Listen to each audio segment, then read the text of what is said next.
Doctor's Corner. Richard Ruhling joins us. This guy's a doc. He's board certified in internal medicine. He taught at Loma Linda University. In the 70s, he designed the Total Health Seminar to help people harmonize their habits with natural laws of the body. Oh, I love that. So many people ignore that. And obviously, those results had to be pretty gratifying. When people change their diet, health habits, generally they can, as he says on his book, and you get this right off the book, can reduce or get entirely off drug medication for heart, blood pressure, ulcers, diabetes, nerves, weight. So did you hear me there? You can get completely off drug medication. And he talks about so much more, too. What he thinks is, again, in the Fall of America Survivor's Manual, minimizing the crisis and confusion and avoiding the control of the New World Orders. He calls it the how-to book with valuable practical help. And Richard, thank you so much for coming on. Good to be with you, Kate, and thank you for that great intro. That's superb. So I think so much stems from the body. You are absolutely 100% right. And you studied this. You watched what was happening to people. We see diabetes skyrocketing. Prescription use is just insane. And you talk about diabetes. You talk about medication. You say no one likes to think they use drugs. And the above information on caffeine may seem unsettling to some, but there is another large group of drug users, patients who see physicians regularly, half of the world, more than that, for prescriptions, 90% of which would not be needed if they would be willing to change their attitudes and diet. And we're still seeing this today, right? Oh, it's getting worse, actually. Prescription drugs actually are a leading cause of death. And the medical literature shows it, but the media, they get the drug ads, they like the money from drug companies, and so it's not reported. But the facts are, the AMA Journal in 1998 said medical care became the fourth to sixth leading cause of death, with 106 deaths in hospitals. 2 years later, the Western Journal, outside the hospitals, published 199,000. You add them together, it's 305, number three cause of death in this country, with inside and outside the hospitals.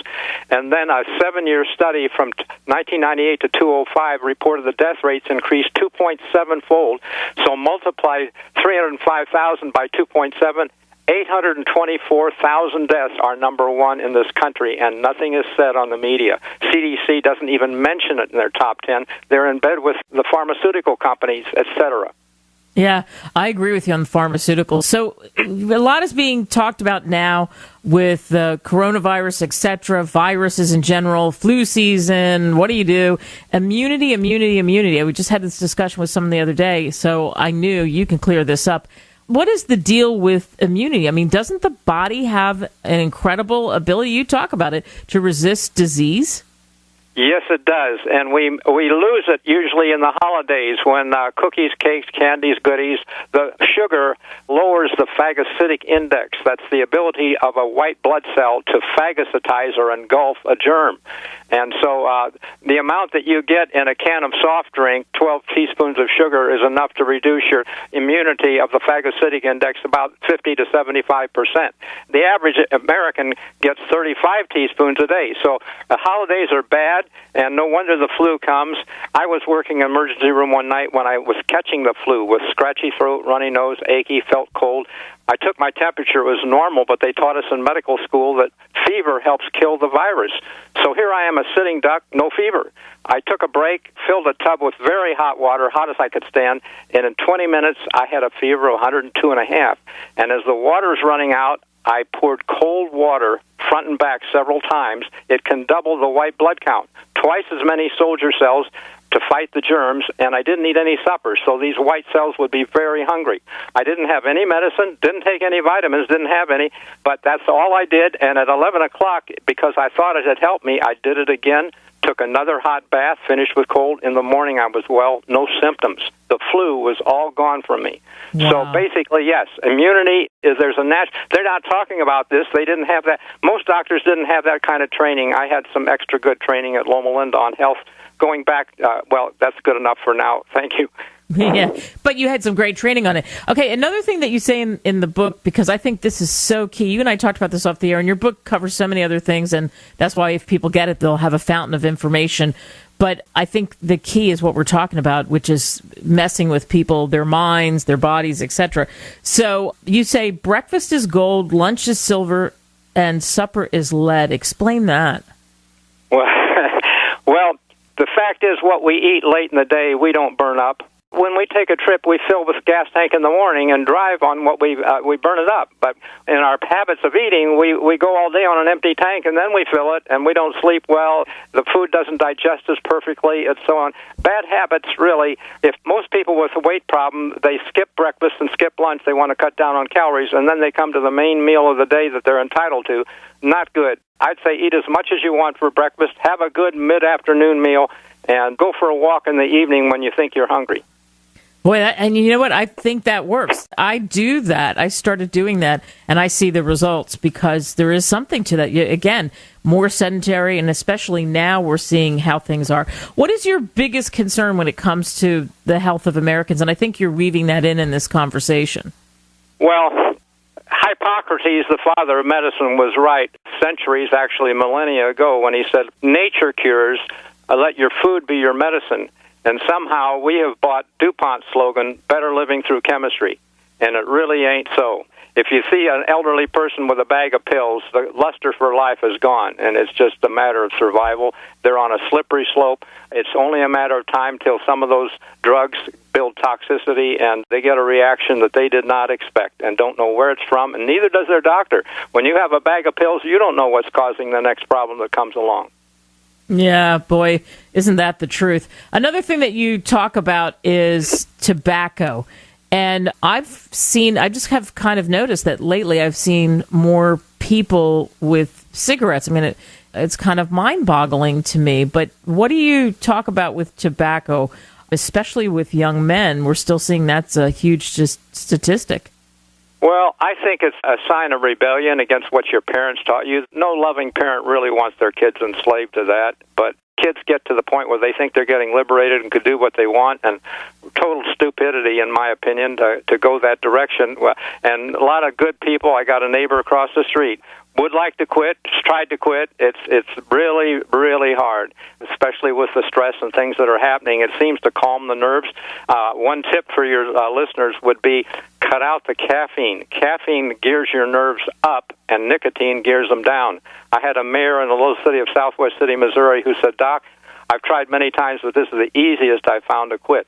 It's about not using caffeine or alcohol while you're quitting. Just make a firm commitment. Break it off. Don't taper down. Just go cold turkey.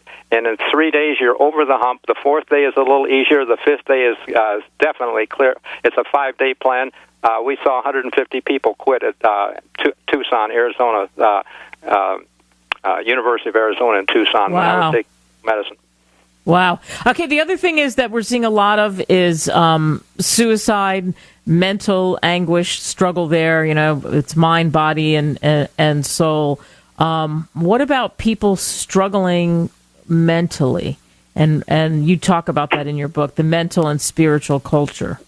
Well, I really believe that a belief in purposeful living. In other words, Earl Nightingale, on his tapes on success, says having a goal in life. Success is the progressive realization of a worthy goal. A lot of people don't have worthy goals. They don't see progress toward it. Things seem to be going the other way in our culture and society with things falling apart.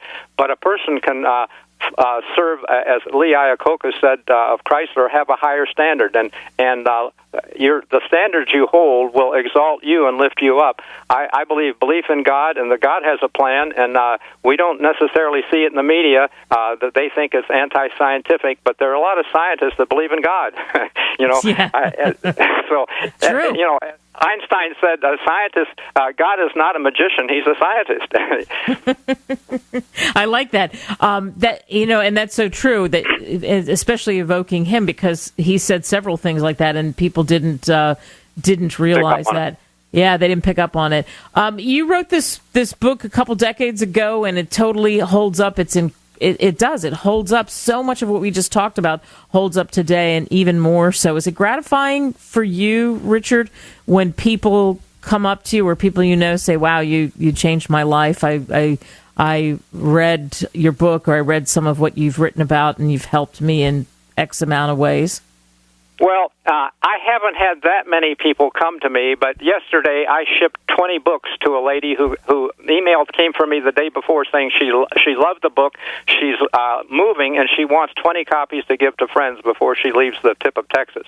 And so, yes, people do like it. I had one guy say it's the only book he read cover to cover in his life.